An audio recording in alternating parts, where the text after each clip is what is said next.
మాట్లాడుతున్నాడు. ఈ దైవ సేవకుడిని దేవుడు ఆ రోజుల్లో ఒక రోషము కలిగిన ప్రవక్తగా ఇతను వాడుకున్నాడు. బైబిల్లో చాలా మంది ప్రవక్తలు ఉన్నారు. ఏలియా ఉన్నారు, ఎలీషా ఉన్నారు, ఇర్మియా ఉన్నారు, హెజ్కేల్ ఉన్నారు, మోషే ఉన్నారు.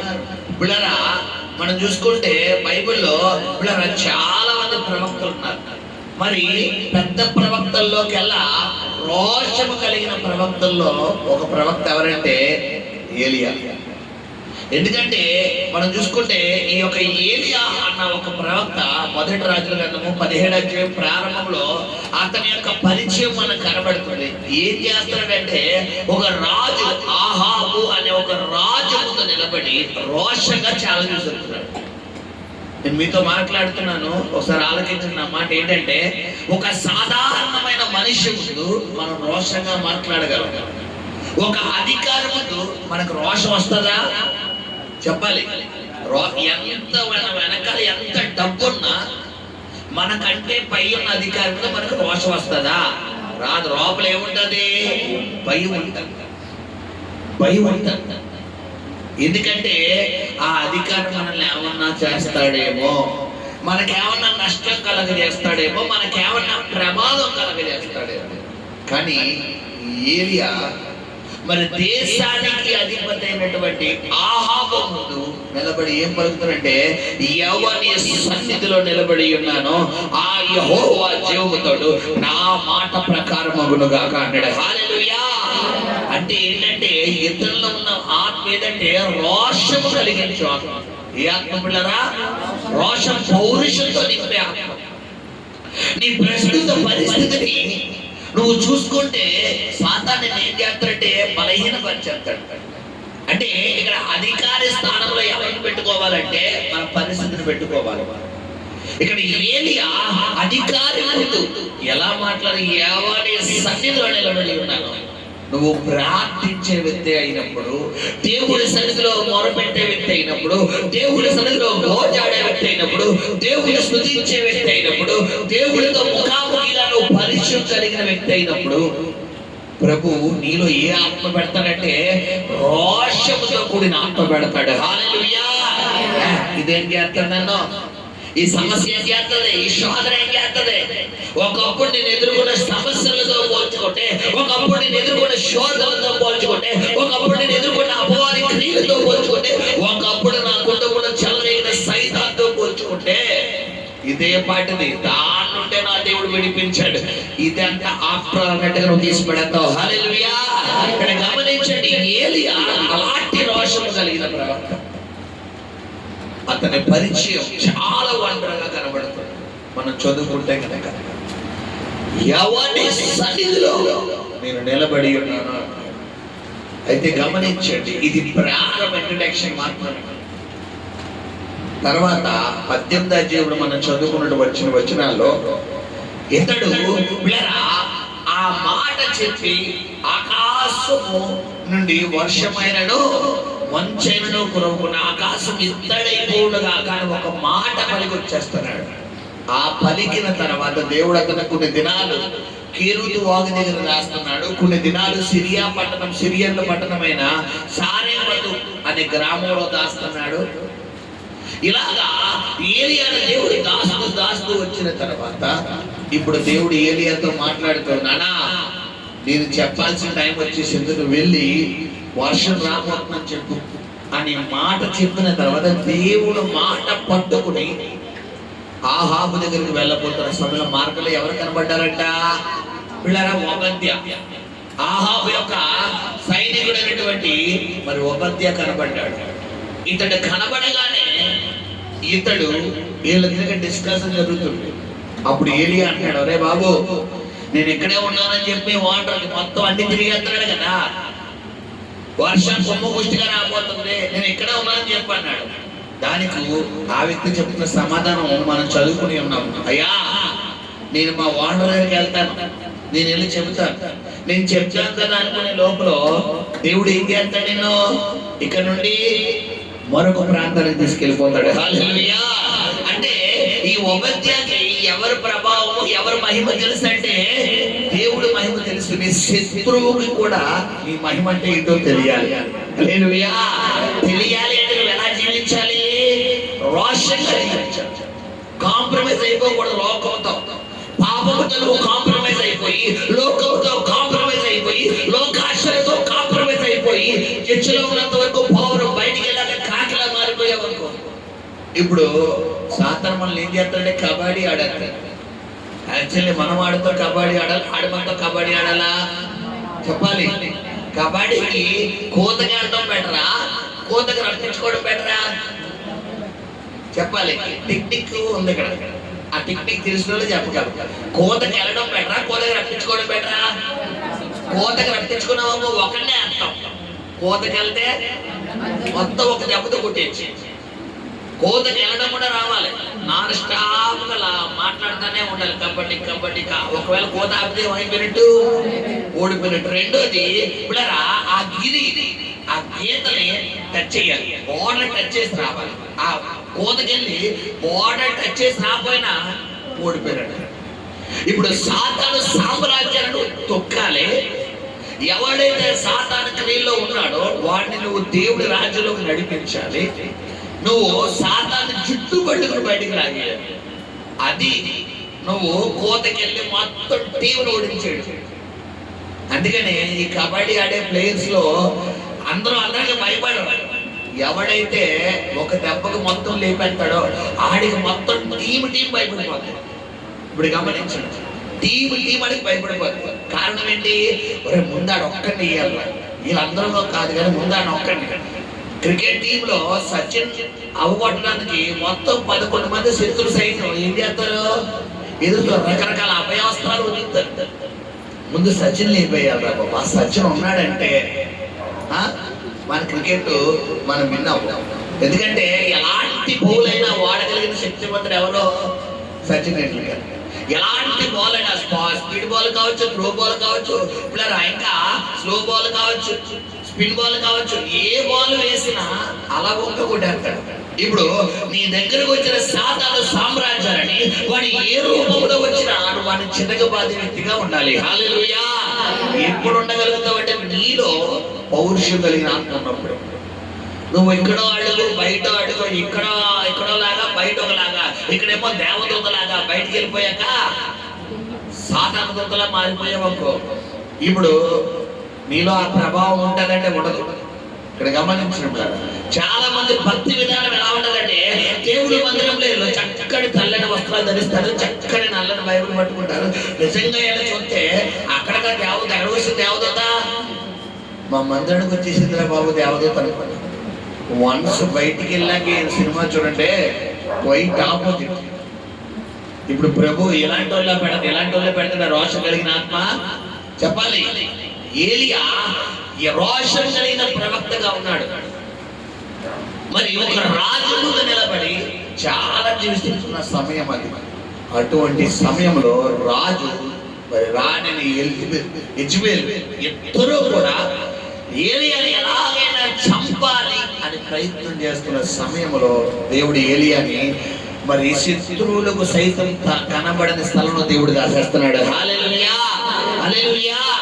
గమనించండి, ఎప్పుడు ప్రభు నిన్ను దాయగలుగుతాడు, ఎప్పుడు ప్రభు కృప నీ మీదకి దిగి వస్తుంది అంటే నువ్వు ఆయన ఎందు భయభక్తులు కలిగి ఉన్నప్పుడే.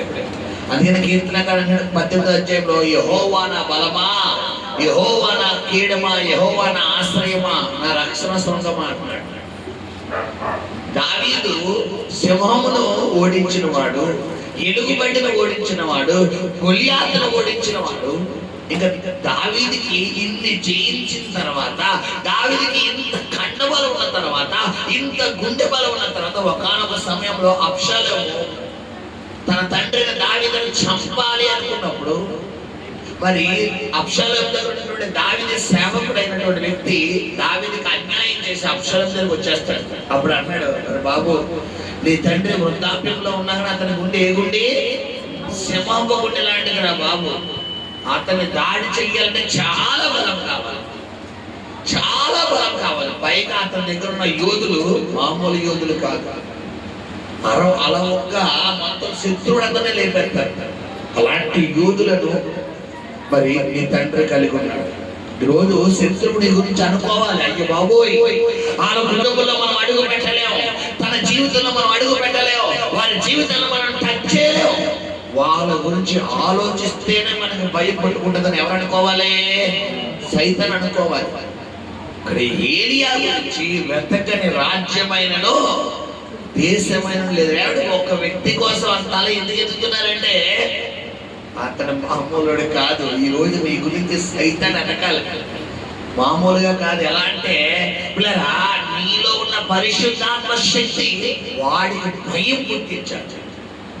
ఎప్పుడు భయం పుట్టిందంటే నువ్వు రోషంగా జీవించినప్పుడు. యాక్చువల్లీ స్క్రీన్ రివర్స్ లో ఉండదు మన దగ్గర. ఎవరెవరికి భయపడతారో చెప్పాలి.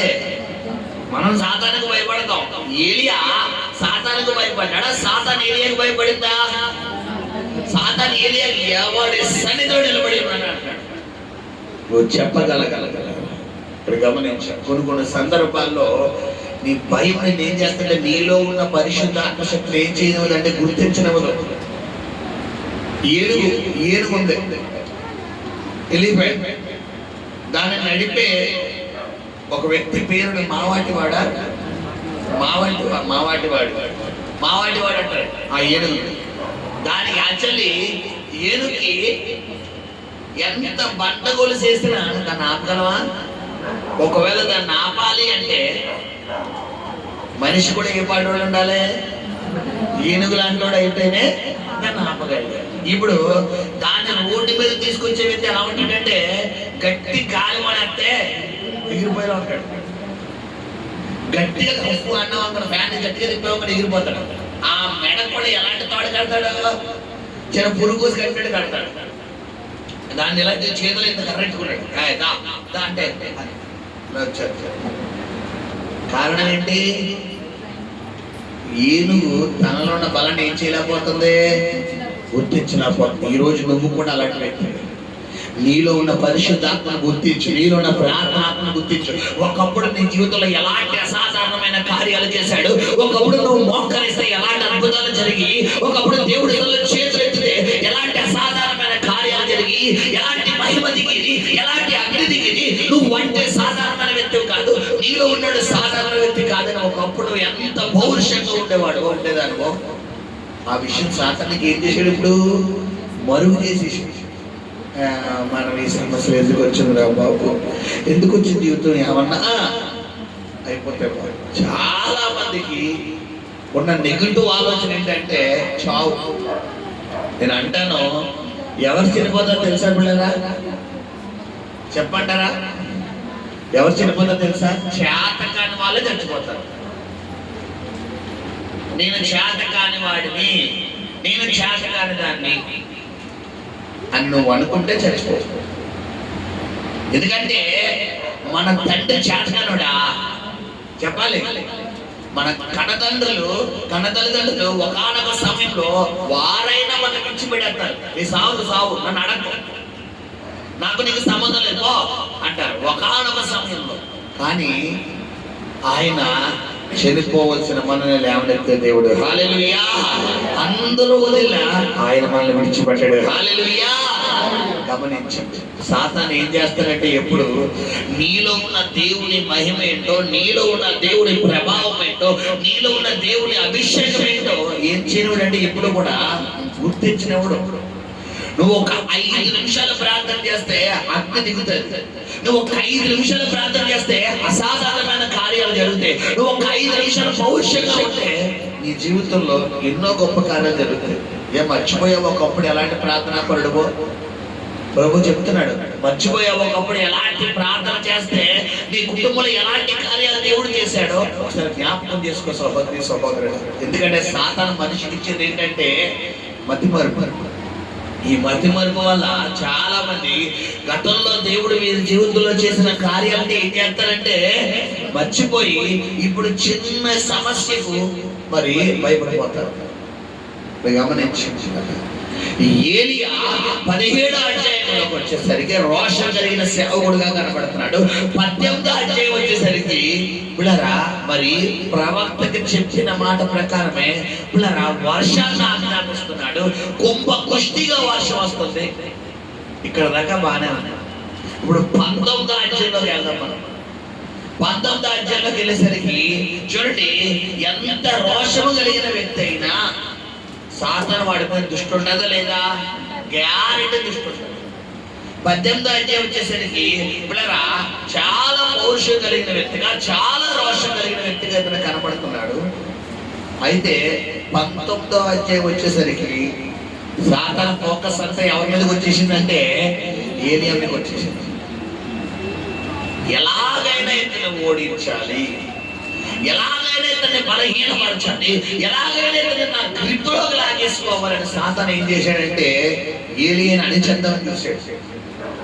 ఎగ్జాక్ట్ గా ఒకానొక దశలో ఎవరి విజయం పైకి వచ్చేస్తుందంటే సాతాను విజయమే పైకి వచ్చేస్తున్నాడు. చదువుకుందాం. 1 రాజులు 15:19 చదువునా. ఏలియా చేసినదంతయు అతడు ఖడ్గము చేత ప్రవక్తలందరినీ చంపించిన సంగతిను అహాబు యెజెబెలునకు తెలియజెప్పగా యెజెబెలు ఒక దూత చేత ఏలియాకి ఈ వర్తమానము పంపించెను. రేపు ఈ వేళకు నేను నీ ప్రాణమును వారిలో ఒకటి ప్రాణము వలె చేయనని చేయని ఎడల దేవుడు నాకు గొప్ప అపాయము కలుగు చేయను. కాబట్టి అతడు ఈ సమాచారము తెలుసుకొని లేచి తన ప్రాణము కాపాడుటకై పోయి యూదా సంబంధమైన బేర్షెబాకు చేరి అచ్చట ఉండుమని తన దాసునితో చెప్పి. ఒకప్పుడు రాజు ముందు సవాలు విసిరితే కేరుతు వాగు దగ్గర దాచిన దేవుడు, సారేపతు విధవరాల గృహంలో దాచిన దేవుడు, ఇక్కడ యెజెబెలు సవాలు విసిరినప్పుడు దాయగలడా లేదా? మరి ఎందుకు దాయలేడు? కారణం ఏమన్నా చెప్పగలరా? ఆల్రెడీ 17వ అధ్యాయంలో రాజు ముందు ఛాలెంజ్ విసిరాడు. నా మాట ప్రకారం అవుతుందంటే అన్నాడు ఒక రాజు. వెంటనే దేవుడు అతను తీసుకెళ్ళి ఇతను చంపాలని అనుకుంటే వెంటనే దేవుడు ఏం చేస్తున్నాడు? ఇతను కీరుయి వాగి దగ్గర కొన్ని రోజులు ఉండరా అబ్బాయి, అక్కడ నేను కాకోలకు ఆజ్ఞాపించి నిన్ను పోషిస్తానన్నాడు. తర్వాత వాగు ఎండిపోయిన తర్వాత సారేపతులు గృహానికి పంపిస్తున్నాడు. అక్కడ విధవరాలని చెప్తున్నాడు. హల్లెలూయా. విధవరాలకి చెప్పి అక్కడ ఏం చేస్తున్నాడంటే మరి ఆమె కుటుంబాన్ని ఏలియా ద్వారా ఆమె కుటుంబాన్ని పోషించి తర్వాత ఏలియా కూడా 3 సంవత్సరాలు అక్కడ ఉండే విధంగా ప్లాన్ చేశాడు. మరి ఇక్కడ 19వ అధ్యాయం వచ్చేసరికి ఏం చేస్తున్నాడంటే ఒక రాజు కాదు, ఒక రాణి. ఏమంటే మగవాడు పౌరుషంగా మాట్లాడితేనే కాపాడిన దేవుడు ఒక స్త్రీ పౌరుషంగా మాట్లాడితే కాపాడలేడా? చెప్పాలి.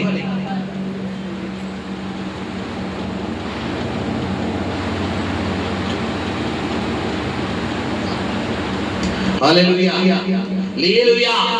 ఇక్కడ గమనించండి, ఒక మగవాడు ఎవరి సన్నిధిలో ఉన్నాడో ఆ యెహోవా జీవము తోడు అని చెప్పినప్పుడు ఇక్కడికి వచ్చేసరికి ఒక స్త్రీ రేపు ఈ వేళ వాళ్ళు ఒక్కడి వలె చంపేస్తానంటే నువ్వేం చేసేది? ఏం చేసేది? గాడిదగట్టు నువ్వేం చేస్తావు? ఆ దేవుడు అన్నాడు అని చెప్పాలా లేదా? అయ్యగారికి ఏమని చేసిందంటే వచ్చేసరికి చెప్పాలి. అక్కడ ఎవరి సన్నిధిలో ఉన్నాను అని చెప్పాడు కాబట్టి ఎవరు రంగంలో దిగారు? బైబిల్లో యెహోవా ఆత్మ, ఇంద్రియ నిగ్రహం కలిగిన ఆత్మ. ఏ ఆత్మ కాదండి? యెహోవా ఆత్మ. ఇది కాదు. నువ్వు ఎప్పుడైతే భయపడతావో ఎవరిని కనబడరంటే దేవుడు కనబడ్డో. నువ్వు నీ సమస్యకు భయపడిన రోజులు దేవుడు మహిమ నీకు కనబడదు, దేవుడి ప్రభావం నీకు కనబడదు. దేవుడు నీతో ఏమై ఉన్నాడు, ఆయన సన్నిధి ఏమైందో, ఆయన ప్రభావం ఏమైందో నీకు కనబడదు. నీ పక్కన ఆయన సింహాసనం వేసి కూర్చున్నా కూడా నా జీవితం అంటాం. నీ పక్కన ఏం వేసి కూర్చున్నాడు ఆయన? చెప్పాలా? సింహాసనం వేసి కూర్చుంటే మామూలుగా ఉంటుందా మహిమ? కొంతమందితో దేవుడు అలాగే ఉన్నాడు. ఉన్నాడు ఈరోజు. ఆయన సన్నిధి నీతోనే ఉంది, నువ్వు గుర్తించలేకపోతున్నావు. గమనించింది సంగమం. అక్కడ 17వ అధ్యాయంలోకి వచ్చేసరికి ఏమో నాతో పాటు ఉన్న నా దేవుడు అని చెప్తున్న సేవకుడు, నా దేవుడు జీవముతోడు, నేను చెప్పింది అవుతుంది నా దేవుడు అని చెబుతున్న సేవకుడు ఇక్కడికి వచ్చేసరికి ఏమంటున్నాడంటే, ఎంత మట్టుకు చాలయ్యా, నన్ను తీసుకెళ్ళిపోను ఆయన. ఆ యెజబెల్ చేతిలో చచ్చిపోయేదేదో చెప్పలే. ఏమన్నాడు అక్కడ? ఆ మాట చదువుతాడు. తాను ఒక దిన ప్రయాణము అరణ్యంలోనికి పోయి ఒక బదరీ వృక్షము కింద కూర్చుండి మరణాపేక్ష గలవాడై యెహోవా నా పితరుల కంటే నేను ఎక్కువ వాడను కాను, ఇంత మట్టుకు చాలు నా ప్రాణం తీసుకొనుము అని ప్రార్థన చేశాను. ఎవరండి ప్రవక్త? శబ్దంగా చెప్పాలా? రోషన్. ఒక మగవాడిని ఆపుతారన్నారు సేవకుడు. ఒక ఆడ స్త్రీ, ఒక స్త్రీ ఎవడరా నువ్వు అనగానే రివర్స్ అవ్వాల్సిన సేవకుడు ఏమైపోతున్నాడంట? భయపడిపోతున్నాడు. గమనించండి. కారణం ఏంటో తెలుసా? 17వ అధ్యాయంలో తోడుగా ఉన్న దేవుడు 19వ అధ్యాయంలో తోడుగా ఉన్నా కూడా ఏం చేయలేకపోతాడు? కారణం ఏంటి? ఇతరులకు ఏమొచ్చింది? భయం. ఈ రోజు నువ్వు సమస్యకు భయపడిన రోజులు దేవుడు మహిమ నీతో ఏమైందో, దేవుడి ప్రభావం నీతో ఏమైందో, దేవుడి సన్నిధి నీతో ఏమైందో నీకేమవుతుందంటే కనబడదు, నీ కంటికి కనబడదు.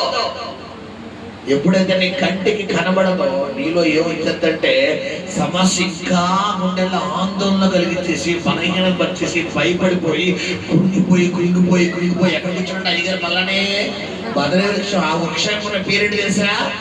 దెయ్యాలు చెప్పారు. ఎడ కూర్చోండి అయ్యగారు? కూర్చోక దెయ్యాలు చేయడదే. నేను రాయుడు పక్కనకి వెళ్తున్నాను. రాయుడు పక్కన కోటానికి వెళ్తున్నా కరెక్ట్గా కొంతమూరు బ్రిడ్జి దాటిన తర్వాత కోలమూరు కరెక్ట్గా ఎంటర్ అయిన తర్వాత పెద్ద వర్షం కొట్టేసింది. సాయంత్రం 4 ఆ టైంకి చాలా పెద్ద కొట్టింది. వర్షం కొడితే పక్కనే ఒక ఓడల మరి చెట్టు ఉంది. ఆ చెట్టు దగ్గర నుంచున్నాను నేను. ఆ చెట్టు దగ్గర నుంచుంటే ఆ చెట్టుకి ఎగడదుడుపులు అవి కడతారు కదా, గుడ్డ ముక్కలు, ఇంకా సంథింగ్ బొమ్మలు అవి ఎలాగా వర్షం వచ్చేస్తాను ఇంకా వెనకలే తగ్గుతుంది. ఏంటో ఒకరే తగ్గుతుంది. దాని చుట్టూ గుడ్డ ముక్కలు అయ్యి ఇంకా దిష్టి బొమ్మలు ఏయో కట్టాడు. ఈ అన్న బండి చేసుకుని స్టార్ట్ చేస్తారు. తడిసారా బాబు. ఇప్పుడు కొంతమంది ఎడగొచ్చుంటారు చెట్టు కింద. అంటే చెట్టు అంటే దిగులు, భయం అనే చెట్టు, దిగులనే చెట్టు, ఆందోళన చెట్టు, మానసిక కృంగుదలనే చెట్టు. ఇప్పుడు ఏరియా కూడా భయం అనే చెట్టు దగ్గర కూర్చున్నాడు. కూర్చోడు లేచాడపోని ఏమన్నాడు? ఎప్పుడైతే కూర్చున్నాడు ఇతరులో ఏ లక్షణాలు కనబడుతున్నాయంటే, పిల్లరా ఉదాహరణ మీకు కళ్ళుపాక తెలుసా? మీకు కళ్ళుపాక, కళ్ళు అమ్ముతారు కదా, బ్రాందీ షాప్ అంటే అర్థమవుతామో, బ్రాందీ షాప్. కళ్ళుపాక దగ్గరికి వెళ్ళి నువ్వు అత్తరు పూసుకున్నా నీకు ఏ స్మెల్ వస్తుంది? కళ్ళుపాకే. ప్లేస్ బట్టి ఆ స్మెల్ ఎవరిని అటాక్ చేస్తుందంటే మనల్ని. చేపల బజార్కి వెళ్ళి నువ్వు అత్తరు పూసుకున్నా ఏ స్మెల్ వస్తుంది? చేపల వాసనే, ప్లేసు. గమనించి నువ్వు ఒక సుగంధ ద్రవ్యం స్థలంలోకి వెళ్ళి నువ్వు ఒక బ్యాడ్ పర్సన్ వ్యక్తిగా, నువ్వు బ్యాడ్ చెడు స్మెల్ కలిగిన వ్యక్తి అయితే అక్కడ ఏ స్మెల్ వస్తుంది? సుగంధ వాసన. కారణం ఏంటంటే స్థాన బలం. నువ్వు ఈ రోజు కూర్చున్న ప్లేస్ కరెక్ట్ గా లేదు, నువ్వు కూర్చున్న ఆలోచన కరెక్ట్ గా లేదు, తలపులు సరిగ్గా లేవు, నీ ఆలోచన సరిగ్గా లేదు, నీ ఆందోళన ఒకలాంటి నెగిటివ్ ఆలోచన, నెగిటివ్ తలపు. నాకు ఇంక ఈ సమస్య నుంచి బయటికి రాలేను, ఈ శోధ నుంచి నేను బయటికి రాలేను, ఈ అప్పుల నుంచి నేను బయటికి రాలేను, ఈ అనారోగ్యం నుంచి నేను బయటికి నాకు రాదు, ఇక నాకు కార్యం జరుగుతుందన్న నాకు నమ్మకం లేదు, ఈ రోగం తగ్గుతుందన్న నమ్మకం లేదు, ఈ సమస్య తీరుతుందన్న నమ్మకం లేదు అని నువ్వు ఆ కృంగుదల్లో ఉన్నన్ని రోజులు దేవుడి మహిమ నిన్ను ఎంత ఆవరిద్దామనుకున్నా ఆవరించడానికి ఏమవుదో కనబడదు. ఈ రాత్రికాలం ప్రభు, ఈ ఉదయకాల ప్రభు నీతో మాట్లాడుకునే సంగమం గమనించు. ఎలా ఉంది నీ ప్రార్థనా జీవితం? మొదటి రాత్రి 17వ అధ్యాయంకి వచ్చేసరికేమో రోషం కలిగిన ప్రవర్తగా కనబడుతున్నాడు. 18వ అధ్యాయంకి వచ్చేసరికేమో రాజుగా ఒక ఆట ఆడుకుంటున్నాడు. 19వ అధ్యాయం వచ్చేసరికి ఏమైపోతున్నాడు? భయపడిపోతున్నాడు. ఈ రోజు నువ్వు కూడా ఎంత ఒకప్పుడు నీ జీవితంలో దేవుడు చేసిన కార్యాలు మర్చిపోయావా? నీలో ఉన్న ప్రార్థన అంటే ఏంటో మర్చిపోయావా? నువ్వు ఉపవాసం ఉండి దేవుడి సన్నిధిలో ఉదయం నుండి రాత్రి వరకు ఉపవాసం అంటే ఒక్కొక్క రోజు 2 రోజులు 3 రోజులు మంచి నీళ్ళు కూడా తాకుండా దేవుడి సన్నిధిలో మోకాలితే కార్యాలు అలా జరిగి మర్చిపోయావా? దేవుడితో ముఖాముఖిగా నువ్వు చెయ్యాలయ్యా. నువ్వు చేసే వరకు నీ ప్రార్థన మాను, నువ్వు చేసే వరకు ఉపవాసం మాను, నువ్వు చేసే వరకు నీ ప్రార్థన వచ్చలేగను అన్న విషయం మర్చిపోయావా? ఏలియా మర్చిపోయాడు. అక్కడ 17వ అధ్యాయం వచ్చేసరికి రోషం కలిగిన వ్యక్తి, ఒక రాజు ముందు నిలబడిన వ్యక్తి, ఒక ఆడబిడ్డ, ఒక స్త్రీ మాటలకి ఏమైపోతున్నాడు? బలహీనమైపోతుంది. ఈరోజు నువ్వు కూడా అంతే. ఒకప్పుడు లక్షలు అప్పు తీర్చిన నువ్వు ఇప్పుడు ఒక 1000 రూపాయల కోసం భయపడిపోతున్నావు. ఒకప్పుడు లక్షలు కోట్లు ఆఫ్టరాలుగా ఇచ్చేసావు. లక్షలే భయపడ్డావు. వాటి నుంచి విడిపించాడు దేవుడు. ఇప్పుడు నీ జీవితంలో ఒక చిన్న సమస్య వచ్చింది. ఎర్ర సముద్రం దాటించిన దేవుడు, ఎనుగోగోడను గొప్పకొల్చిన దేవుడు, యోర్దాను వెనకకు మళ్ళించిన దేవుడు అయితే ఈ రోజు నీ ముందు ఏముందంటే ఒక పిల్లకాలం ఉంది. పిల్లకాలం ఎలా దాటగలం చెప్పాలమ్మా. పిల్లకాలంలో పట్టుకుపోయి చనిపోయిన ఎక్కడ ఉందో రావలేదు చదువా చెప్పాలి. పిల్లకాలంలో ప్రమాదము, పిల్లకాలంలో కొట్టుకుపోయిన పిల్లలో, పిల్లకాలంలో కొట్టుకుపోయినాడు అని ఎప్పుడే పేపర్ చదువా? సముద్రంలో కొట్టుకుపోయాడు, గోదావరిలో కొట్టుకుపోయాడు, నదిలో కొట్టుకుపోయాడు అన్న విన్నాం కానీ చివరికి వరదల్లో కొట్టుకుపోయాడు అన్న విషయం విన్నాం కానీ పిల్లకాలవా ఏమీ చేయలేదు. ఇప్పుడు నీ సమస్య ఏంటి? పిల్లకాలవే. కానీ దాన్ని నీకు ఎలా చూపిస్తాడు సాధనగాడు? అది పసిఫిక్ మహాసముద్రం, అది హిందూ సముద్రం, అది ఎర్ర సముద్రం. నువ్వు అనుకుంటావు పిల్లకాలు కాదు. నువ్వు జన్మలో అప్పు తీర్చలేవు. నువ్వు నీ జన్మలో రోగం తగ్గదు. ఇక నీకు ఈ కార్యం జరగదు అంటాడు. ఇప్పుడు మనం కూడా ఎవరి మాట ఎక్కువ వింటాం? ఆడమాటే. మరి బాబు పక్కన నేను శంఖంలో ఏమవుతాడు, చెవిలో ఏమవుతాడినా శంఖం వస్తాడు. మరి బాబు నా మాట వినరా తల్లి, నా మాట వినరా నాన్న, బంగారం నా తల్లి నా తండ్రి కాదు, నేను చెప్తున్నా, నేను సాక్షి, నీ కార్యం చేయబోతున్నాను కదా, నేను తోడుగా ఉండబోతున్నాను కదా అన్నాడు. మొన్నటి దినాన్ని భీమవరం ప్రాంతానికి వెళ్ళారు. 7వ రోజు 7వ తారీఖు ఆగస్టు 7వ తారీఖు గృహప్రవేశం అనమాట. పౌలు గారు యాక్చువల్లీ ఈరోజు రావాల్సిన వారే మరి చిన్న హెల్త్ ప్రాబ్లం వల్ల వచ్చేవారు మరి వస్తున్నారు. వారి ఫ్యామిలీ దాదాపు 10 మంది భీమవరం ప్రాంతం దేవుడు తీసుకొస్తున్నాడు. హల్లెలూయా. 2024 ఆగస్టు 7వ తారీఖు ఆగస్టు 8 అక్కడ శంకుస్థాపన చేయడానికి వెళ్ళా. ప్రభు మాట్లాడాడు, సంవత్సరం తిరిగేలోపు దేవుడు మీ గృహాన్ని ఇవ్వబోతున్నాడు. సంవత్సరం తిరిగేలోపు దేవుడు నా ద్వారా ఆయనతో మాట్లాడినప్పుడు ఆయన దగ్గర పరిస్థితి కనీసం ఆ రోజు ఆ యొక్క కూలి వాళ్ళు ఎవరైతే వస్తారో మూల యొక్క రాయి శంకుస్థాపన చేసిన రాయి ఆ వేసిన తర్వాత పిల్లరా ఆ వచ్చిన ఆ మేస్త్రీలకి డబ్బులు ఇవ్వడానికి కూడా డబ్బులు లేవు. చూసుకో. కానీ ఎవరి మీద విశ్వాసంతో ఆయన స్టార్ట్ చేసాడు? దేవుడి మీద విశ్వాసం. అయ్యగారు నా దగ్గర అయితే రూపాయి లేదండి, దేవుడి మీద నమ్మకంతో దిగిపోయినట్టే దేవుడే చూసుకోవాలన్నాడు. హల్లెలూయా. అప్పటికప్పుడు దేవుడు పిల్లరా 24 గంటలు 50,000 రూపాయలు అకౌంట్ లో వచ్చింది. హల్లెలూయా. మొన్నటి దినాన గృహప్రవేశం అంతా నాకే ఆశ్చర్యం కలిగింది. గృహం మామూలు కట్ల దాదాపు 40 నుండి 50 లక్షలు ఖర్చు పెట్టారు. ఏమంటే చేతిలో రూపాయి లేకుండా ప్రారంభించిన వాళ్ళు అన్ని డబ్బులు ఖర్చు పెట్టి గృహం కట్టారంటే అది ఎవరి కృప చెప్పాలి? దేవుని కృప. హల్లెలూయా. ఈ రోజు నువ్వు చెప్పాలి, ప్రస్తుత పరిస్థితిని ఏం చేయకూడదు, దృష్టిలో పెట్టుకోకూడదు. నువ్వు ప్రస్తుత పరిస్థితిని దృష్టిలో ఉండనన్న రోజులు నిన్ను సాతాను ఎలా చిత్రీకరిస్తానంటే నువ్వు ఒక అన్ఫిట్ అంటే ఏంటి? నువ్వు ఒక చేతకాని వాడివి. నువ్వా ఇల్లు కొంటావా? నువ్వా ఇల్లు కడతావా? నువ్వా పెళ్లి చేసుకుంటావా? నీకా పిల్లలా? నీ భర్త మారతాడా? నీ భార్య మారతారా? నీ బిడ్డలు మారతారా? అల్లెల్లే అయ్యో వెళ్ళినప్పుడులే, మారినప్పుడులే, జరిగినప్పుడులే, కట్టినప్పుడులే, చూసినప్పుడులే అంటాడు. ఇప్పుడు ఆడ మాట ఎక్కువ కూడా ఎవరంటాం? అవును అవునరా బాబు సాతాను నువ్వు చెప్పింది కూడా నిజమే. ఇంక జన్మలో భర్త మారడు, జన్మలో నా భార్య మారడు, జన్మలో నా బిడ్డలు మారడు. ఎవరు రివర్స్ లో ప్రవర్తిస్తారో మనం వాడికి సపోర్ట్ బెస్ట్ ఫ్రెండ్ లో మన ఫ్రెండ్షిప్ డే జరిగింది కదా, ఆడి కూడా ఒక రాగి ఒక ఫ్రెండ్షిప్ డే కట్టే వచ్చింది, దరిద్రం వదిలిపోతుంది. చాలా మంది అమ్మా నెగిటివ్ మాట్లాడకు, నెగిటివ్ పడకు, నెగిటివ్ వచ్చేది చేయకంటే వీళ్ళు నోరిపోతే ఏమవుతుందంటే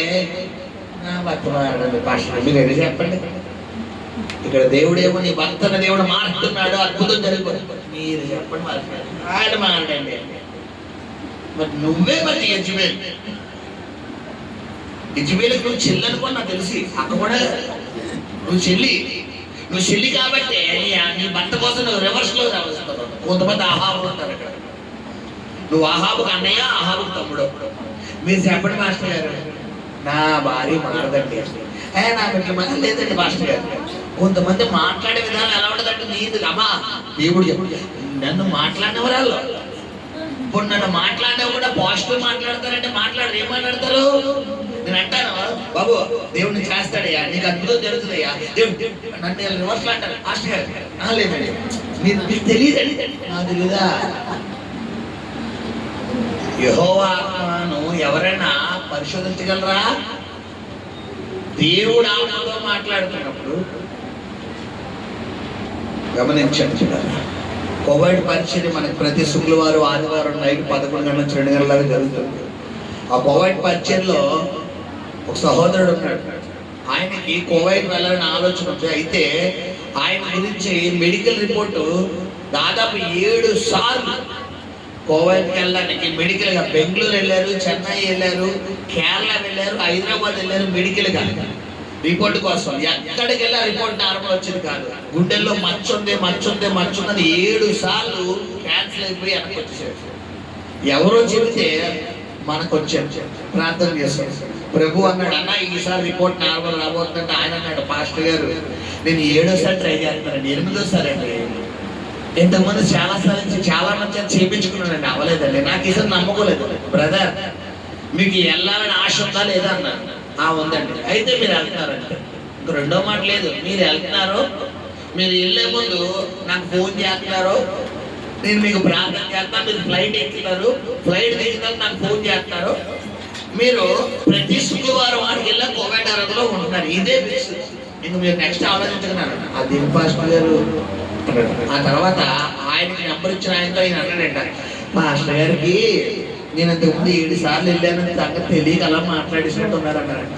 ఆ సేవకుడు అన్నాడు బాబు నీకు ప్రార్థన చేసిన సేవకుడు మామూలు సేవకుడు కాదు, ఆయన చెప్పాడంటే జరుగుతుందంటే ఎంతో మంది జీవితంలో దేవుడు చేశాడు, నీ జీవితంలో కూడా జరుగుతుందంటే నువ్వు నమ్మరా అన్నాడంట.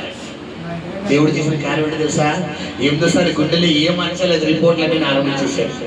ఇప్పుడు చక్కగా కోవిడ్లో మంచి డ్రైవింగ్ వర్క్ చేసుకున్న నెలకి 40 నుంచి 50 వేలు జీతం సంపాదిస్తున్నాడు. ఇప్పుడు చెప్పాలి మనం అవునంటే కాదంటే గమనించండి. నీ నోటిలో జీవ మరణాలు ఉంటాయంటే ఉంటాయంటే ద్వితీయోపదేశకాండం 30:17 జీవమును మరణమును ఆశీర్వాదము శాపమును ఎదురు ఉంచును, నువ్వు ఏది పలికినది జరుగుతుందంటే. నిన్న నేడు రేపు ఏకరీతిగా ఉండే దేవుడు ఆయన మర్చిపోకో. నీ నోటిలో జీవ మరణాలు ఉన్నాయన్న విషయం నువ్వు గమనించి మాట్లాడాలి. చాలా అధిక బైబిల్ ఉంది. మాట్లాడడానికి ఏం చేయాలంట? నిదానించాలి. వినడానికి ఏం చేయాలంట? వేగిన ఏది వినడానికి మళ్ళా వినే విషయం అంటే పాస్టర్ గారు వినడానికి తొందరపడిపోమని చెప్పి పక్కింటి భార్య భర్తలు కొనుక్కుంటే గోడకి చెవిట్టేడు. కొంతమందికి ఎంత ఆతులతో ఎక్కడ పక్కిందులో కూడా వీళ్ళు ఎలా కనబడకపోతే ఆ టీవీ కింద ఆ టీవీ పెట్టి స్టూల్ చూసారా, అది ఎక్కడ ఎడతారో ఇలా పెట్టి ఇలా ఇలా ఇలా ఇలా కనబడలే కాదు, చెంపేసి పెక్కే. కొంతమంది చెప్పి ఎక్కేస్తారు, బకెట్ ఎక్కేస్తారు. వీళ్ళకి ఆతులు ఎలా ఉండదంటే చూసేయాలి. అర్జెంటుగా ఎలా కొడతాడో కొన్ని ఇలా అవుతావా చూసేవాడు. ఏంటి సౌండ్? జాలి. పాపం అమ్మాయి ఎలా కొట్టేస్తున్నాడో అటు చేసి పడిపోను.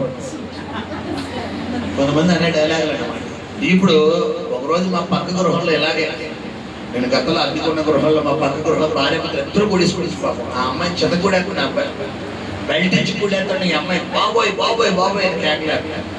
ఆ ఇంటి ముందు ఆ ఎదురు ముందు అందరూ కేకలేరు. హౌస్ ఓనర్గా అందరూ అంటున్నారు కానీ భార్య భర్తలు గొడవ నాకు సాధారణంగా ఎవరు తలతోచరు కాబట్టి సైలెంట్గా ఉన్నాడు. నేను నా ప్రార్థన గదిలోకి వెళ్ళిపోయి బంధించాను. యేసు నామములో ఇప్పుడు ఆ భర్తలో ఉన్న దెయ్యాలన్నింటినీ బంధిస్తాడు ప్రభా. 5 నిమిషాలు ఆ వ్యక్తి ఆ గృహం విడిచిపెట్టి వెళ్ళిపోను కాక అన్నాడు. అనుకుని అలా బంధించి ప్రార్థించి తలుపు తీసాను. నేను తలుపు తీసిన మరుక్షణం లోపల నుంచి గడ వచ్చేసి బయటకు వచ్చి నీ సాగు సాగు వెళ్ళిపోయాడు. ఇప్పుడు నేను కూడా ఆతో ప్రేక్షకులు అయ్యాననుకో, ఆ అమ్మాయి నాకు ఉన్నాడు గదిలో పెట్టి ఇంకేదినో చంపేది. ఇప్పుడు గమనించి సహోదరి, నీలో ఉన్న ఆత్మీయత నువ్వు గమనించి, ఆయన నీలో ఉండి నీలోకి వచ్చినప్పుడు నువ్వు ఏది పలికినది జరుగుతుంది. నువ్వు మాట్లాడాలి, సమస్త నువ్వు మాట్లాడి యేసు నామములో నేను పలుకుతున్నాను, ఈ ఆశీర్వాదం నాకు వచ్చును గాక, ఈ తీవ్ర నాకు వచ్చును గాక, ఈ కార్యం నాకు జరుగును గాక, నేను పొందుకుంటున్నాను, వచ్చేవారు వెళ్తాను చెప్పాలా, సాక్షి చెప్తాను. దర్శనాలు అంతే. అందుకే దేవుడి మాట ఏంటంటే అవునంటే మనకులాగా ఆశ్చర్యాధికారులు పెట్టడు ఆయన. కామాలు అంటాడు, ఆయన కామాలంటే తెలియదు. తెలుసామ్మా, చిన్నప్పుడు చదువుకున్నాం కదా, ఏంటి ప్రశ్నార్థకం, కామ, పునిష్ట, ఆశ్చర్యార్థకం. పిల్లరా చాలా మందికి ప్రశ్నార్థకాలు ఎక్కువ జరుగుతుందంటారండి. కొంతమంది ప్రశ్నలు ముందు పుట్టి తర్వాత జరుగుతుంది. దేవుడేమో నిశ్చయంగా నీ కౌగిట కుమారుడు అవ్వబోతున్నాడంట శారదతో. అమ్మగారు ఏమంటున్నారు, నేను ముసలిదాన్ని కదయ్యా, నాకు స్త్రీ ధర్మం నిలిచిపోయింది కదయ్యా, నా యజమానుడు ముసలుడు కదయ్యా, పైగా ఎన్ని సంవత్సరాలు 100 సంవత్సరాలు కదయ్యా, అతని ద్వారా నేను ఎక్కడ సుఖం పొందుతానయ్యా, మాకెక్కడ పిల్లలు పడతారయ్యా. ఎప్పుడో తలుపు చాటు నుంచి నవ్వుతున్నాడు.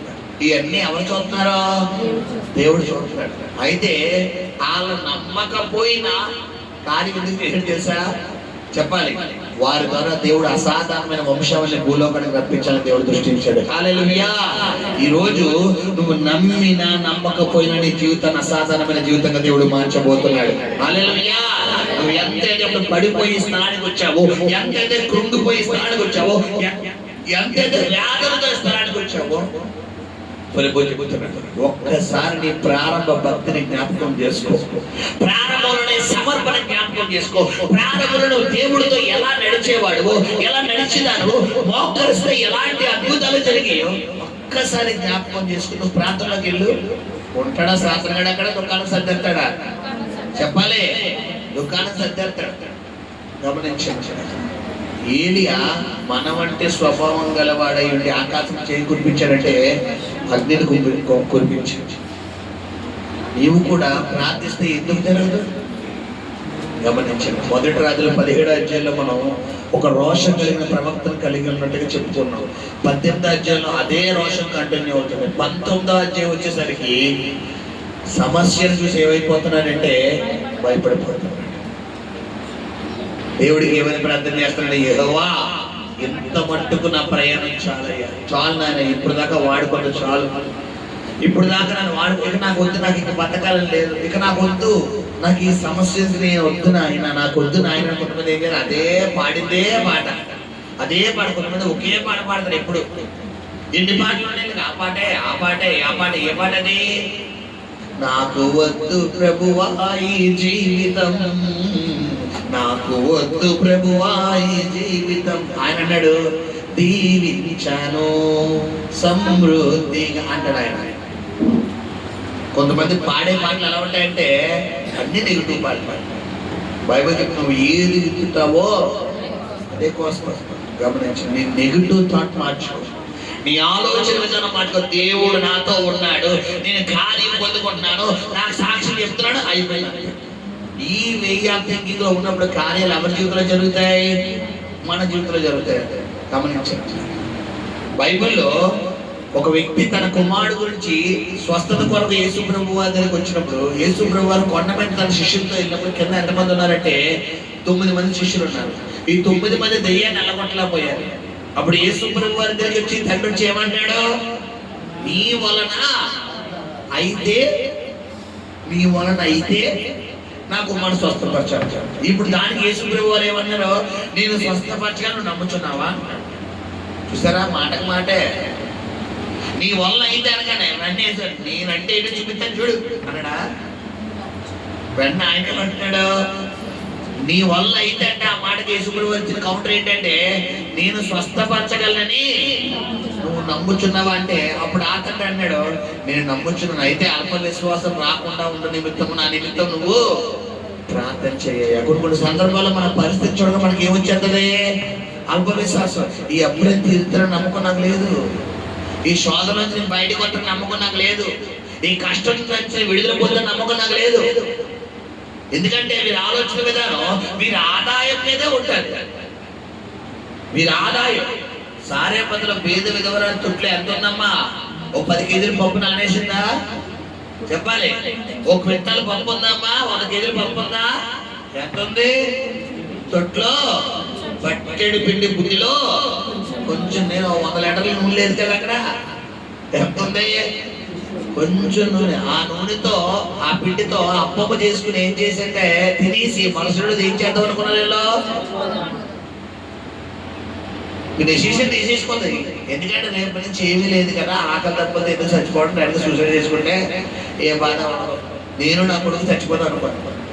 చివరి క్షణంలో ఎవరిని పంపించాడు దేవుడు, ఏలియాని పంపించాడు. ఈ రోజు నేను చివరి క్షణంలో దేవుడు నీ జీవితంలో ఇక్కడ పంపించాడు. హల్లెలూయా. భయపడదు, నీ సమస్యను బట్టి నువ్వు భయపడి ధైర్యం కలిగి ఉండు. నీ పక్షాన ఆయన సహాయం చేయబోతున్నాడు, నీకు ఆయన తోడుగా రాబోతున్నాడు, నీ కన్నీటిని నాట్యంగా మార్చబోతున్నాడు, నీ దుఃఖాన్ని సంతోషంగా మార్చబోతున్నాడు, నీ భార భరితమైన ఆత్మకు ప్రతిగా స్తుతి వస్త్రాన్ని ఇవ్వబోతున్నాడు. హల్లెలూయా, హల్లెలూయా. నేను చెప్తున్నాను, ఒకానొక సమయంలో ఏమో ధైర్యం కలిగిన ఏలియా 19వ అధ్యాయానికి భయపడిపోతున్న సమయంలో విడిచిపెడతాడు అనుకున్న దేవుడు ఏం చేశాడంటే, ఏలియాని ఎవరి ద్వారా పంపించి బలపరుస్తున్నాడంటే దేవదూతలు పంపిస్తాడు. ఏంటంటే ఒక అప్పము పంపించి ఇది తిని బలము పొందనగానే ఏలియా ఏం చేస్తాడు, అప్పము తినేసి అతడు వదరే వృక్షము కింద పరుండి నిద్రించుచుండగా ఒక దేవదూత వచ్చి అతన్ని ముట్టి నీవు లేచి భోజనము చేయమని చెప్పాను. అతను చూసినంతలో అతని తల దగ్గర నిప్పుల మీద కాల్చబడిన అప్పమును నీళ్ళ గుడ్డయు కనబడిన గనుక అతడు భోజనము చేసి తిరిగి పరుండెను. దేవదూత వచ్చి తట్టిందంట. తట్టగానే మనకైతే ఏమవుతుంది, అమ్మో దేవుడు నాతో మాట్లాడి చాలు, దేవుడు దేవదూత వచ్చిందంటే ఎవరికి ఇష్టపడిపోయినట్టు. నేను కొంతమందితో ఇక్కడ చాలా బూతింగ్ కొట్టించుకుంటారు. కొంతమంది బ్యాటరీలు ఎలా ఉంటాయంటే, బ్యాటరీ పెట్టగానే ఎంత ఎక్కేంత ఒకేసారి 100 ఎక్కేంత ఎక్కిరని ఎంత చూపించారు రైట్గా 100, తీసిన 0. ఇక్కడ 100 ఎక్కేంత బయటికి వెళ్ళాక 100. మళ్ళా బండి స్టార్ట్, ఫోన్ వెళ్తారా, ఆన్ అవుతుందా, మళ్ళా ఛార్జింగ్ కట్టగానే దేవుడు బాబు, దేవుడు ఉన్నాడు బాబు, మామూలు దేవుడు కాదు. ఇక్కడ బయటికి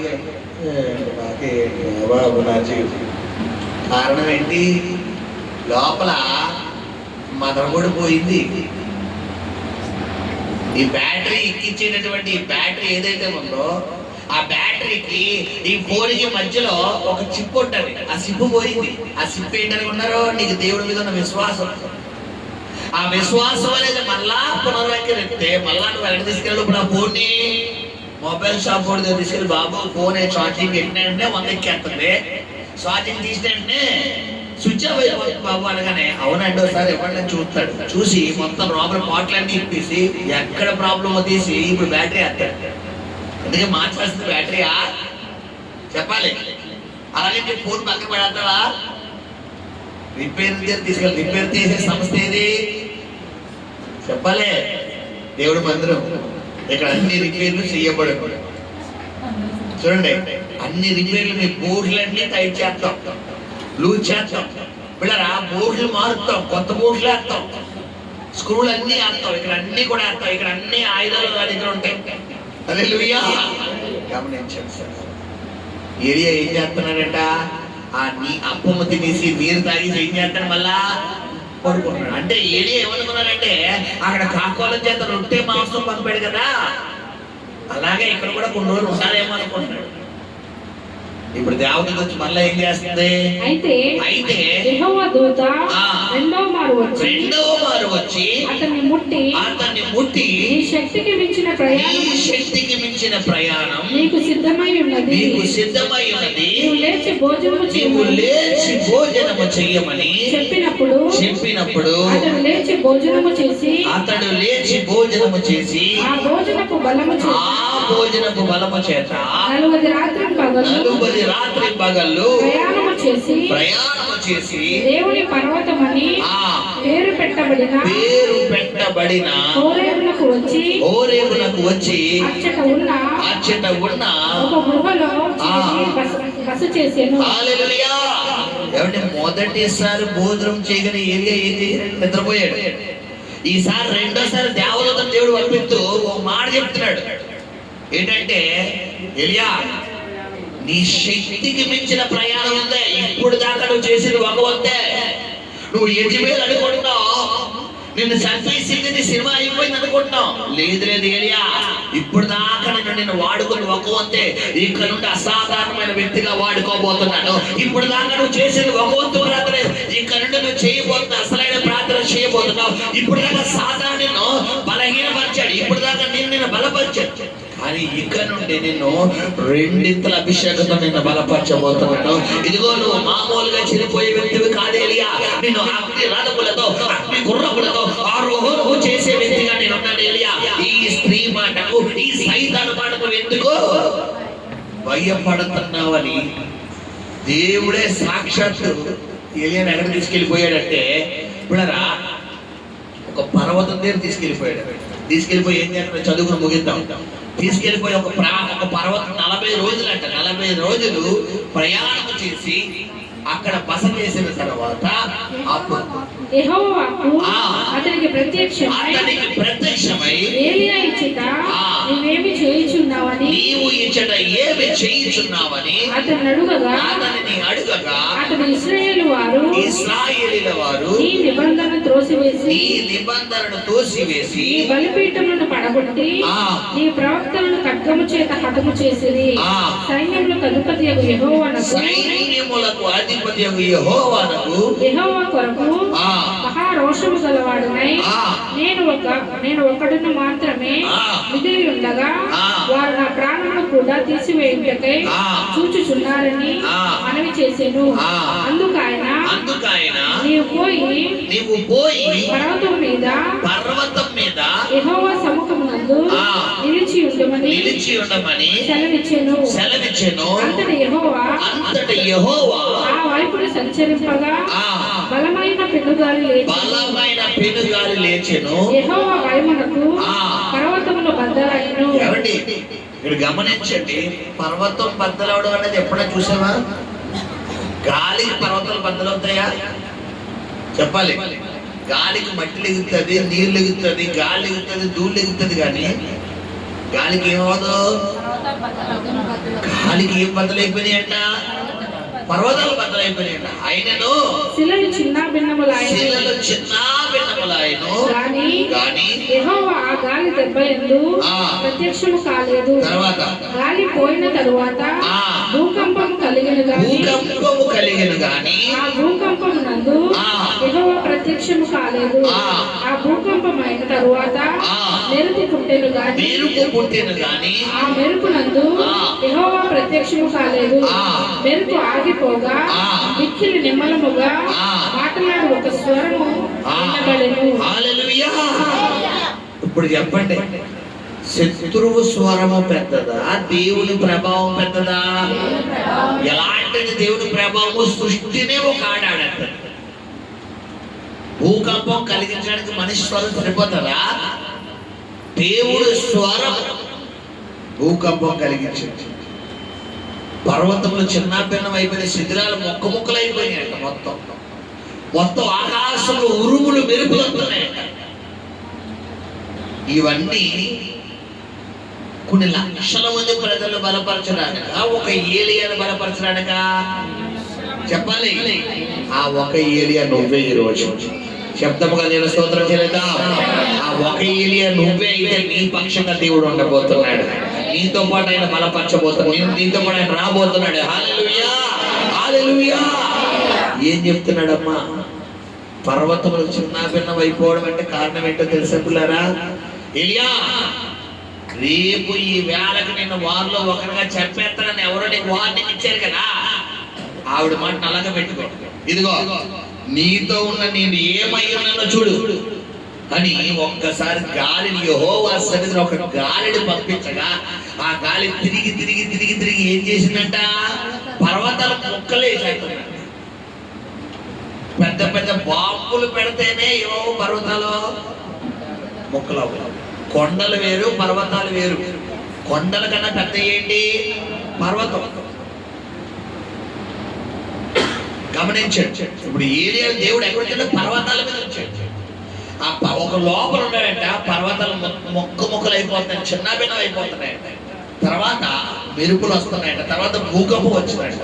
ఇవన్నీ ఎవరి బలాన్ని తెలియపరిచిన నిమిత్తం దేవుడు ఏలియాని ప్రత్యక్షపరుస్తున్నాడంటే, ఒరే బాబు, నా బలం ఇది, ఇది నా బలం, నేను సిటీకి అంటే ఇలా ఉంటాను. నువ్వు ఆ సమస్యకు భయపడిపోతావేంట్రా బాబు? ఇలాంటి బలం కలిగిన దేవుడిని నీ పక్షంగా చేసుకుని, ఇలాంటి ప్రభావం కలిగిన దేవుడిని నీ పక్షంగా చేసుకుని, ఎవరో చిన్న మాట చెప్పిన దానికి నువ్వు బీపీ డౌన్ అయిపోయి టెన్షన్ పెట్టేసుకుని, మరి నార్మల్ గా ఉన్న బీపీని హై లెవెల్కి పంపించేసుకుని, వద్దులే బాబా ఎంత మటుకు నా ప్రయాణం సన్నా తీసుకెళ్ళిపో ప్రభా, ఎందుకు వచ్చిన జీవితం ఇది, ఎందుకు వచ్చిన బతుకయ్యేది, ఎందుకు? కొంతమంది చూడండి, ఇక్కడ ఎంత బూస్టింగ్ పొందుకుంటారు, ఇంటికి వెళ్ళాక ఒక ఫోన్ గా వస్తుంది, ఒక్క ఫోన్ గా వస్తుంది, ఒక్క ఫోన్ గా రాగానే మొత్తం బీపీ అంతా ఏమైపోద్ది, మొత్తం అంత వీక్ అనమాట మన బండి. ఇక్కడేమో దేవుడు గొప్పడండి, అయ్యో మామూలు దేవుడు చాలా గొప్పడండి అంటాం. ఇప్పుడు ఇంటికి వెళ్ళాక ఏదో వార్త తెలుస్తుంది, నెగిటివ్ వాయిస్. సాధారణ పని ఏంటి? పాజిటివ్ వాయిస్ పంపించడమా, నెగిటివ్ వాయిస్ పంపించడమా? చెప్పాలి. ఇప్పుడు ఏలియాకి నెగిటివ్ వాయిస్ వచ్చిందా, పాజిటివ్ వాయిస్ వచ్చిందా? నెగిటివ్ వాయిస్ రాగానే ఏలియా కూడా నీకులా భయపడిపోయాడు. కానీ దేవుడు వదిలేశాడా? ఏం చేస్తున్నాడు? దేవదూతను పంపించి ఆ రొట్టెను, ఆ నీటిని పంపించి బలపరిచి తన ప్లేస్ లోకి తీసుకొచ్చేసాడు. నేను అడుగుతాను మిమ్మల్ని, దేవుడు బలపరచాలనుకుంటే బదరీ వృక్షం దగ్గర బలపరచచ్చు కదా? ఏ బలపరచలేడా? చెప్పాలి. బలపరచగలడా లేదా? అది ఆయన చిత్తం కాదు. నువ్వు ముందు ఆ కృంగుదల నుంచి నిలబడు, ఆ అవిశ్వాసం నుంచి లేగు, ఆ భయం నుంచి లేగు. కొంతమంది ఇది ముందు చెప్పారు కదా, మా వెంట వాడు ఏనుగులు కట్టి పడేసినట్టు కొంతమంది కూడా రా కృంగుదల ఎంత ప్రార్థన లేదు, నాకు రాదు, మీరెంత ప్రయత్నం చేయండి. నువ్వు ఆ కృంగుదల ఉన్న రోజులు నీ డైరెక్ట్ గా దేవుడే నీ నెత్తి మీద సిరిగేసినా కూడా, వచ్చావా నాయన తీసుకెళ్ళిపోవడానికి వచ్చావా, ఇప్పుడు తీసుకెళ్ళిపోతావా, సాయంత్రం తీసుకెళ్తావా? ఎందుకు వస్తాడమ్మా దేవుడు? తీసుకెళ్ళడానికి వస్తాడా? గమనించు, నీ యాటిట్యూడ్ మార్చు, నీ ఆలోచన విధానం మారాలి, నీ యాటిట్యూడ్ మారాలి. నీకు ఆవగింజంత విశ్వాసం ఉన్న ఎడలా ఈ కొండను వెళ్ళి సముద్రంలో పడబడి పడాలంటే. చెప్పింది ఎవరు? నువ్వు కాదు. ఎవరక్కడ? దేవుడు. నీ విశ్వాసం చెప్పడే కార్యం జరుగుతుంది. నువ్వు చెప్పాలి, ఆజ్ఞాపించాలి, శాసించాలి. నాకు కాకపోతే నా దేవుడు ఎవడలు చేస్తాడో నేను ఆయన బిడ్డనే అని అనాలంతే. నాకు ఒక్కన కూతురు, మేము బొమ్మలు కొనాలన్నా, సాఫ్ట్వేర్లు కొనాలన్నా, బట్టలు కొనాలన్నా ఎవరు కొంటాం? తనకే కొంటాం. పక్కింటి అమ్మాయి బాగా ముద్దుగా ఉందని చెప్పి ఆ అమ్మాయి కొన్న కదా. ఒకవేళ కొనాలని ఉద్దేశం ఉంటే ఏదో ఒకటి ఆరో కొంటాను. ఇప్పుడు 99% ఎవరు కొంటాను? నా బిడ్డకే కొంటాను.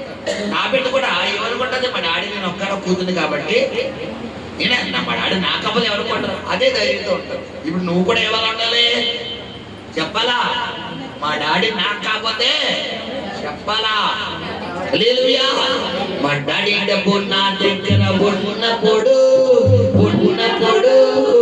చింత ఏమీ లేదు, వరద ఎన్నడూ రాలేదు, చింత ఏమీ లేదు, వరద ఎన్నడూ రాలేదు. హల్లెలూయా. ఒక 5 నిమిషాలు నిలబడి మనం ముగింపు ప్రార్థన చేసుకుందాం. మా డాడీ డబ్బు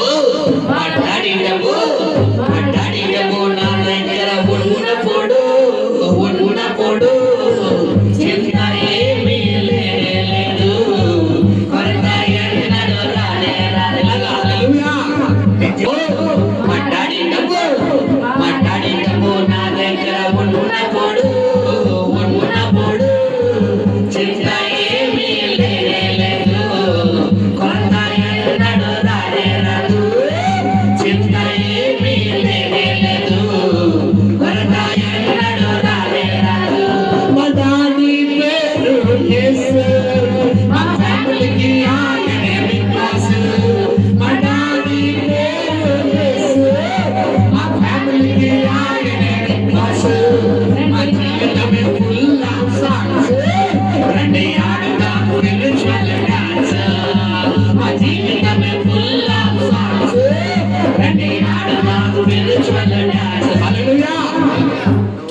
మెదలని మోగ విగ్రహంలో ఉంటానండి, డబ్బు నీకు రాదు. నీ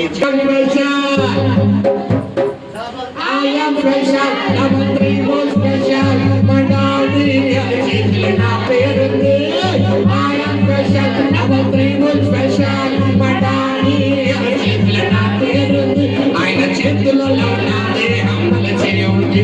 Aina chupulallo na pranam parigedundi. Aina chetulallo naade ammal cheyundi. Aina chupulallo na pranam parigedundi. Madani dabo, madani dabo.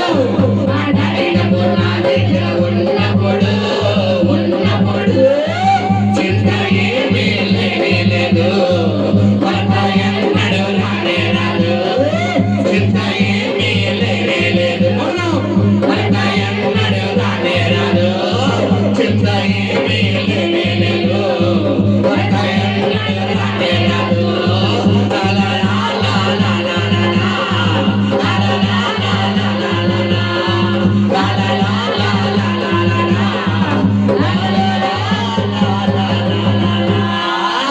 పరిశుద్ధుడా నీకు స్తోత్రం నాయన. అయ్యా మొదటి రాజులు 17 ఏలియా రోషంగా కనబడుతున్నాడు. అయ్యా 18 చేసేసరికి ఇదిగో నేను అదే రోషం కంటిన్యూ చేస్తున్నాడు. 19 చేసేసరికి భయపడిపోతున్నాడు. అయ్యా నిజమే ప్రభు, మా జీవితంలో కూడా ప్రారంభంలో ఒకప్పుడు ఏ ప్రార్థన, ఎలాంటి విశ్వాసం, ఎలాంటి పట్టుదల, ఎలాంటి పౌరుషం, ఉపవాసంలో కూర్చుంటే కార్యం అయ్యే వరకు లేచేవారు కాదయ్యా. ప్రార్థనలో కూర్చుంటే కార్యం అయ్యే వరకు మోకాలు దిగేవారు కాదయ్యా. ఇప్పుడైతే ప్రభా సమస్యను చూసి భయపడిపోతున్నామయ్యా. చిన్న శోధన లాగానే తొట్టిల్లిపోతున్నామయ్యా. ఏలియాను బలపరిచిన దేవా, ఏలియాకి ఒక స్త్రీనైనా అయ్యా, ఒక పురుషుడి ముందు ఏలియా నిలబడి చాలా పిలుస్తున్నాడు, ఒక రాజు ముందు నిలబడి చాలా పిలుస్తున్నాడు. ఒక స్త్రీ వచ్చి రేపు ఈ వేళ నేను చంపేస్తాను కానీ భయపడిపోతున్నాడు. అయ్యా నిజమే ప్రభా, ఒకప్పుడు సైతాన్ని ఒక కాలకన్నా చెదగదొక్కిన మీవేనాయన, ఈ రోజు చిన్న శోధన సైతాన్ని మా జీవితంలోకి రాగానైనా భయపడిపోతున్నామంటే కేవలం నీ మీద విశ్వాసం లేక నాయన. వెంటనే ఏలియాను ఎదుగునాయన అయా హోరేబును దేవుడి పర్వతమని ప్రాంతంలో తీసుకువెళ్ళి నాయన ఏలియాను బలపరిచిన దేవ. అయ్యా ఈ రోజు నీ బిడ్డలు కూడా మీరు బలపరిచినందుకు వందనాలయ్యా. అయ్యా ఇప్పుడే నీ స్వరము వీరికి ప్రత్యక్షమవును గాక, నీ స్వరము ప్రత్యక్షమవును గాక, నీ స్వరము ప్రత్యక్షమవును గాక. ఏలియాను బలపరిచిన స్వరము ప్రత్యక్షమవును గాక. అద్భుతం జరుగును గాక, దీవెన కలుగును గాక. కృంగుదలతో, వేదనతో, మానసిక శోభతో వచ్చిన నీ బిడ్డలకి రెండింతల దీవెన, రెండింతల సమృద్ధి, రెండింతల నెమ్మది నీ బిడ్డలకి కలుగుడు గాక. దుఃఖ దినాలు సమాప్తం చేయమని తోడై ఉండమని యేసు నామములో ప్రార్థించి వేడుకను పొందుకుని నాము తండ్రి. ఆమేన్. హల్లెలూయా.